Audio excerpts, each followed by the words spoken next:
السلام عليكم ورحمة الله تعالى وبركاته إدلهان وإدin salaami Soomaaliya meel walba aad dunida aafada ka joogtiin insha Allah maanta waxaan jeclaystay inaan idinla wadaago sida loo sameeyo istikarada ama leetarooyinka aad rabtid inaad qofka kula wadaagtid actually intaan application u baahan tahay WhatsApp-ka kula sheego dad kula sheegaraysay iyo background eraser ku tiraysay iyo maaragtay pixel oo ku design garaysanaysay design ka rabtid iyo maaragtay personal sticker oo tan lagu sameeyaa marka insha Allah waan edit garaynayna midaan sameysanaynaa marka mid sameysan ka bacdi ayaa maaragtay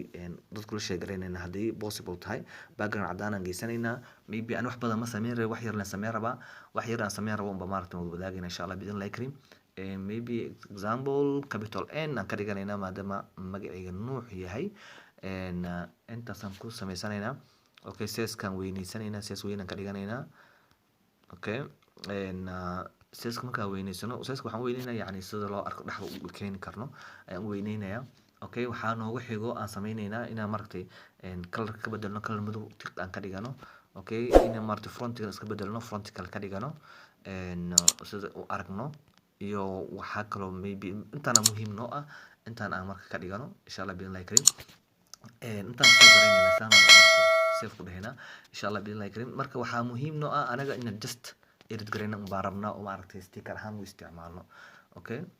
marka intaas isticmaalna ka bacdi intaan waan ka bixinaa already waan save garaysanay marka background eraser ka tagayna background kan ku tirtirayna marka waxaan maaragtay soo design garaysanay si ay clear noogu noqoto halka xarf noogu noqoto waatan tan soo design garaysanay waxaan leeyahay okay sideeda marka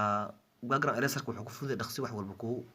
sameeyna automatic dana geysanaysaa automatic dana geysanaysaa marka geystay ka bacdi calaamada hal meel ku aadinaysaa kalaraas dhan way ka wada baxayaan kalarkii fasiixa ku soo haray oo maaragtay oo gooni ka ahaa ku soo haray save aadhanaysaa kalarkana marka inter waa save garaysanay marka save garaysanay meesha waa u jeeda sticker ahaan u isticmaalaya wuu already noo qoraya laakiin hadda meesha kale idinka tuso raba insha Allah bidin like haysiinta waa internetka ku furnaa yeelayo internet sameeysan Soomaa waxaan tagaynaa marka passwordkana tagaynaa passwordka markaan tagno backup ka sameysanaynaa dhac waa santa ku dhufano inta soo sameysan hadda waa tan kuwaas kale way horeeyeen marka midaan waa kana new aadadaysa saas ugu dirsanaysa okay